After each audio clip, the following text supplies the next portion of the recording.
Hujan Jakarta sore itu bukan sekedar deras. Ia seperti menampar jalanan dengan amarah. Di trotoar yang becek, Laras, 22, berlari dengan sandal jepit tipis yang hampir putus, memeluk buket lili putih seolah itu nyawanya sendiri. Bukan untuk gaya-gayaan. Uang dari buket itu satu-satunya harapan membeli obat untuk ayahnya yang menahan sakit di kontrakan sempit. Namun saat ia tiba di hotel mewah, kemewahan bukan menyambut, melainkan hinaan. Satpam menatapnya jijik, mendorongnya, dan menyuruh lewat pintu samping, biar nggak mengotori marmer. Laras menahan perih, menelan harga diri, lalu berlari ke sisi gedung, hingga ia melihat pintu mobil sedan hitam terbuka. Tanpa pikir panjang, ia masuk, hanya untuk berteduh sebentar. Tapi pintu terkunci otomatis, mobil melaju kencang. Laras panik, berteriak, memukul kaca, sia-sia. Dari interkom terdengar suara sopir. "Tenang Nona Sandra, kita terlambat. Pak Raihan sudah menunggu akad." Darah Laras rasa berhenti. Mereka mengira dia pengantin. Dan ketika mobil berhenti di sebuah istana, ratusan orang menunggu. Laras ingin lari, tapi terlambat. Karena sebentar lagi hidupnya akan dipaksa memilih, menyelamatkan ayahnya atau menolak menjadi istri orang asing di hari paling gila dalam hidupnya. Assalamualaikum warahmatullahi wabarakatuh. Sahabat, semoga kita semua selalu dalam lindungan Allah Subhanahu wa Ta'ala. Sebelum lanjut, jangan lupa subscribe, like, dan tuliskan komentar daerah asal Anda, biar kita bisa saling mendoakan. Laras bukan siapa-siapa. Ia hanya gadis sederhana yang hidupnya akrab dengan kata cukup, tapi jarang benar-benar cukup. Hari itu, ayahnya menggigil menahan nyeri, dan Laras harus membawa pulang uang. Maka ketika ada pesanan mendadak buket lili ke Hotel Bintang 5 dengan bayaran 2 kali lipat, ia nekat menerjang hujan. Dalam hatinya cuma satu, "Ya Allah, jangan biarkan bunga ini rusak. Ini obat Bapak." Sesampainya di hotel, yang ia dapat bukan rasa aman, tapi tatapan merendahkan. Satpam menghardik, menyuruhnya lewat pintu samping, bahkan mendorong bahunya sampai Laras hampir terpeleset. Laras menahan air mata. Ia sudah sering diperlakukan seperti itu, tetapi hari itu terasa lebih sakit, karena ia sedang berjuang menyelamatkan orang yang paling ia sayang. Saat mencari pintu belakang, Laras melihat mobil mewah berwarna hitam dengan pintu sedikit terbuka. Hujan makin menggila, suara sirena mengganggu. Orang-orang berjas hitam berteriak, "Cepat masuk." Laras mengira itu instruksi agar ia menyingkir. Tanpa berpikir panjang, ia masuk mobil itu hanya ingin berteduh. Baru ia menarik napas lega, pintu terkunci. Dan mobil melaju kencang. Laras histeris. Ia mengetuk kaca, menarik tuas pintu, memanggil sopir. Tapi terdengar suara dari interkom yang membuatnya membeku. "Tenang Nona Sandra, kita menuju akad. Pak Raihan sudah menunggu." Laras menjelaskan berulang kali bahwa ia bukan Sandra, ia cuma pengantar bunga. Namun sopir tak percaya, mengira Laras hanya gugup seperti calon pengantin pada umumnya. Mobil memasuki gerbang emas, melewati penjaga yang memberi hormat. Laras gemetar melihat kemegahan yang terasa seperti dunia lain. Begitu pintu dibuka, seorang petugas WO membeku. Tamu-tamu panik, suara gaduh meledak. Dan saat Ibu Raihan mengetahui calon menantunya bukan Sandra, ia syok dan pingsan. Di saat itulah Raihan Hardinata muncul. Wibawanya seperti badai kedua setelah hujan. Raihan menatap Laras dengan curiga, menuduhnya bagian dari rencana Sandra. Laras menangis, bersumpah ia tidak tahu apa-apa. Lalu sebuah amplop ditemukan. Surat tulisan tangan itu mengungkap kenyataan pahit. Sandra kabur di hari pernikahan. Raihan remuk, bukan soal cinta, tapi soal harga diri dan nyawa ibunya yang lemah. Waktu berjalan, tamu sudah menunggu, media mengintai.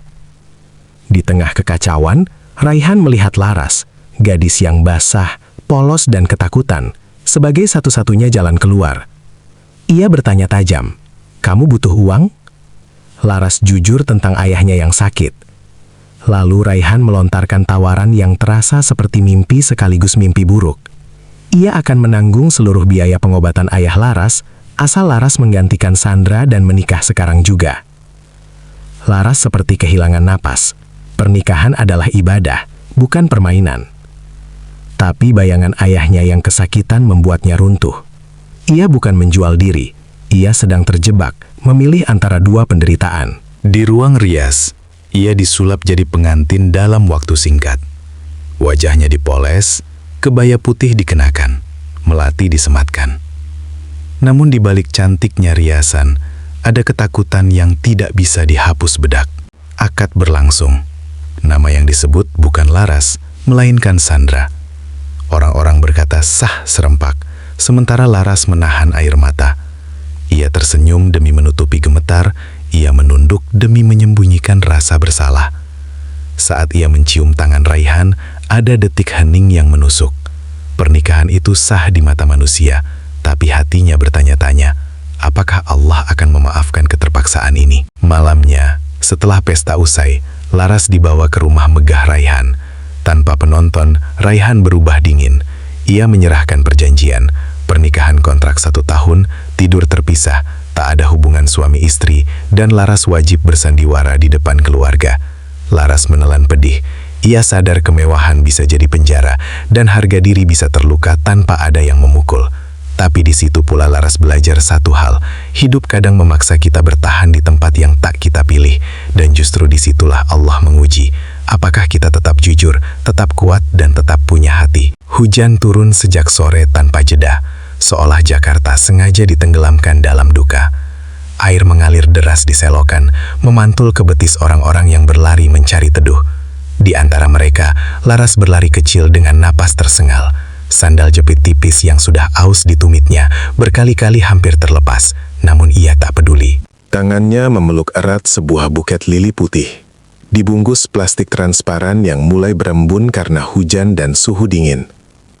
Bagi orang lain, bunga itu mungkin hanya hiasan. Tapi bagi Laras, buket itu adalah harapan terakhir. Di benaknya terbayang wajah ayahnya, lelaki renta dengan tubuh kian menyusut oleh sakit. Setiap malam, ayahnya meringis menahan nyeri, menggenggam tangan Laras sambil meminta maaf karena merasa menjadi beban. "Bapak nggak apa-apa, Ras. Jangan capek-capek," begitu katanya. Padahal keringat dingin tak pernah berhenti membasahi pelipisnya. Laras tahu, malam ini ayahnya butuh obat. Dan obat itu mahal. Terlalu mahal untuk gadis sepertinya. Maka ketika ada pesanan bunga mendadak ke Hotel Bintang 5 dengan bayaran 2 kali lipat, Laras tak berpikir panjang. Hujan badai bukan alasan untuk berhenti. Selama kakinya masih bisa melangkah, ia akan terus berjalan. Gerbang hotel megah itu akhirnya terlihat. Lampu-lampu kristal menyala terang, memantulkan kilau kemewahan yang terasa asing di mata Laras. Mobil-mobil mewah berderet rapi, menurunkan tamu-tamu berjas dan berkebaya mahal. Laras berhenti sejenak, menelan ludah. Bajunya basah kuyup, kerudungnya kusut, dan air hujan menetes dari ujung gamisnya ke lantai marmer yang mengilap. Ia tahu, ia tidak pantas berada di tempat seperti ini. Tapi ia tetap melangkah. Belum sempat ia menginjak lantai lobi, seorang satpam besar menghadangnya. Tatapannya dingin, suaranya keras. "Mbak mau kemana? Jangan lewat sini." Lantai jadi kotor. Laras terkejut.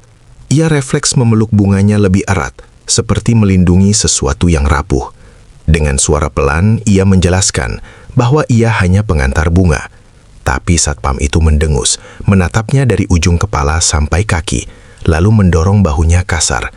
"Lewat pintu samping, jangan bikin malu tempat ini." Dada Laras terasa sesak. Bukan karena dorongan fisik, tapi karena harga dirinya diinjak-injak. Ia ingin menjawab, ingin membela diri, tapi suaranya hilang. Ia menunduk, menahan air mata, lalu berbalik pergi. Hujan kembali menyambutnya, lebih dingin dari sebelumnya. Dalam hatinya, ia hanya berbisik lirih, "Ya Allah, kuatkan saya. Saya cuma mau pulang bawa obat buat Bapak." Laras berlari menyusuri sisi gedung hotel, mencari pintu belakang seperti yang diperintahkan satpam. Area itu lebih sepi, hanya ada suara hujan yang menghantam atap dan deru mesin mobil. Di kejauhan, sirena polisi pengawal terdengar mendekat, disusul orang-orang berjas hitam yang berlarian sambil berteriak-teriak mengatur jalan. Suasana menjadi panik dan bising. Laras kebingungan. matanya kabur oleh air hujan dan air mata yang belum sempat jatuh. Di tengah kekacauan itu, ia melihat sebuah mobil sedan hitam panjang terparkir dengan mesin menyala. Pintu belakangnya terbuka sedikit. Hangat lampu interiornya terlihat mengundang di tengah dinginnya hujan. Laras mengira itu pintu masuk karyawan atau setidaknya tempat berteduh sementara. Ia tidak berpikir panjang. Nalurinya hanya satu, menyelamatkan bunga agar tidak rusak. Dengan langkah tergesa, Laras masuk ke dalam mobil itu. Begitu pintu tertutup, kehangatan langsung menyelimuti tubuhnya. Udara kering, kursi empuk, dan aroma wangi yang asing bagi hidungnya. Alhamdulillah, desahnya lega. Ia merapikan plastik bunga, mengusap wajahnya yang basah, berniat keluar sebentar lagi. Tapi kelegaan itu hanya bertahan 1 detik. Klik. Suara kunci pintu otomatis terdengar jelas. Mobil bergerak. Jantung Laras seakan berhenti berdetak. Pak, saya salah masuk. Laras memukul kaca jendela dengan panik. Tapi kaca itu terlalu tebal. Mobil melaju semakin cepat, meninggalkan hotel dan hujan di belakang. Tubuh Laras terhempas ke sandaran kursi. Tangannya gemetar hebat. Ia mencoba membuka pintu, menarik tuas berkali-kali. Terkunci. Tangisnya pecah. Tolong berhenti. Saya cuma pengantar bunga. Dari interkom terdengar suara pria paruh baya yang terdengar sopan namun tegas. Tenang saja Nona Sandra, kita sudah terlambat. Pak Raihan sudah menunggu di lokasi akad. Laras membeku. Nona Sandra. Ia menggeleng kuat-kuat, mendekat ke sekat kaca. Bapak salah orang. Nama saya Laras. Saya bukan Sandra. Tapi sopir tak menoleh. Suaranya tetap datar, mengira itu hanya kepanikan calon pengantin. Laras menangis sesenggukan. Kepalanya pening. Ia merasa seperti sedang diculik oleh takdir. Di pangkuannya, buket lili putih masih utuh. Ironisnya, kini menemaninya menuju pernikahan yang bahkan bukan miliknya. Ya Allah, bisiknya lirih. Saya cuma orang kecil. Kenapa begini? Ia teringat ayahnya. Bayangan wajah ayahnya yang menahan sakit membuat tangisnya semakin keras. Mobil akhirnya melambat. Dari balik kaca gelap, Laras melihat gerbang emas raksasa terbuka otomatis. Penjaga berbaris rapi memberi hormat. Mobil masuk ke halaman luas yang lebih mirip istana daripada rumah. Lampu sorot menyala terang, menyorot pintu mobil. Saat kendaraan berhenti, Laras menggigil hebat. Bukan karena dingin, tapi karena takut. Pintu terbuka. Seorang petugas WO membungkuk hormat, lalu mendongak. Senyumnya langsung hilang. Matanya membelalak melihat gadis lusuh dengan kerudung basah dan bunga di pangkuannya. Keheningan mencekam. Lalu suara gaduh meledak. Siapa dia? Mana Sandra? Keamanan! Di barisan depan, seorang wanita anggun, Ibu Raihan, terlihat terhuyung, memegang dada. Wajahnya pucat. Mana menantuku? Tanyanya terbata sebelum akhirnya jatuh pingsan. Teriakan panik pecah. Di saat itulah seorang pria tinggi berjas putih berlari mendekat. Wajahnya tegang, matanya tajam. Itulah Raihan Hardinata. Tatapan pertamanya pada Laras membuat gadis itu merasa seolah dunia runtuh di kakinya. Kerumunan masih ricuh ketika Raihan melangkah mendekat ke pintu mobil. Setiap langkahnya tegas, berat, dan penuh amarah yang tertahan. Tatapan matanya menusuk Laras tanpa belas kasihan. Bagi Laras, sorot mata itu lebih menakutkan dari badai dan hujan yang baru saja ia lewati. Seorang gadis kecil dari dunia yang hina, kini berdiri di hadapan lelaki yang terbiasa memberi perintah dan dituruti. Di mana Sandra? Suara Raihan rendah, namun getarannya membuat udara di sekitarnya terasa dingin. Apa yang kamu lakukan padanya? Kamu bagian dari rencananya ya? Laras terguncang. Ia menggeleng kuat-kuat, tubuhnya gemetar hebat. Air mata jatuh tanpa bisa dicegah. Demi Allah Tuan, saya tidak kenal Sandra. Saya cuma pengantar bunga. Saya salah masuk mobil. Tolong percaya saya. Raihan menatapnya tajam, mencoba menemukan kebohongan di mata gadis itu. Tapi yang ia lihat hanyalah ketakutan yang polos, wajah tanpa riasan, dan tangan yang terus memeluk bunga seperti anak kecil memeluk selimut saat ketakutan. Logikanya beradu dengan emosinya. Saat itulah kepala keamanan datang tergesa, menyerahkan sebuah amplop yang ditemukan di mobil. Raihan membukanya, dan dunia seolah runtuh. Tulisan tangan Sandra begitu jelas. Pengakuan kabur, permintaan maaf, penolakan menikah. Raihan meremas surat itu hingga kusut. Dadanya sesak, bukan karena cinta, tapi karena harga diri keluarga dan kepercayaan yang dihancurkan tepat di hari sakral. Sandra benar-benar pergi, dan Laras hanyalah korban salah tempat dan waktu. Raihan menoleh ke arah lorong tempat ibunya dibawa. Dokter mondar-mandir, perawat berbisik, oksigen disiapkan. Ibunya, satu-satunya keluarga yang ia miliki, terbaring lemah, jantungnya rapuh oleh syok dan usia. Kalau ibu tahu pernikahan batal, risikonya fatal. Suara dokter terngiang di kepalanya. Di luar, ratusan tamu menunggu.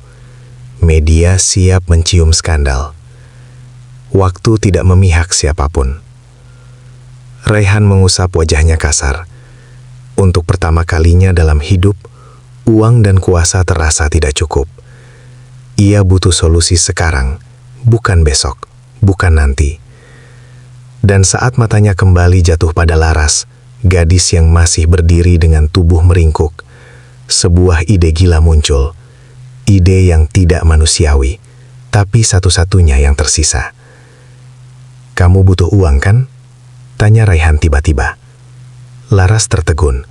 Pertanyaan itu menghantamnya tanpa aba-aba. Ia ingin menolak, tapi wajah ayahnya terlintas jelas. Dengan suara gemetar ia mengangguk. "Ayah saya sakit, Tuan. Saya butuh uang untuk obat. Tapi saya kerja. Saya bukan pengemis." "Berapa?" Saya tidak tahu. Mungkin puluhan juta." Raihan menatapnya lama, lalu berkata dingin, "Saya tanggung semua biaya ayahmu. Operasi, obat, rumah sakit terbaik." Laras membelalak. Dunia seperti berhenti. Tawaran itu terlalu besar untuk orang sepertinya. Terlalu mustahil. "Kenapa?" Raihan mendekat, suaranya menekan. "Karena kamu akan menggantikan Sandra, menikah dengan saya, sekarang." Kata-kata itu menghantam Laras seperti petir. Menikah dengan orang asing, dengan identitas palsu. Lututnya lemas. Ia hampir jatuh jika tidak segera memegang sisi mobil.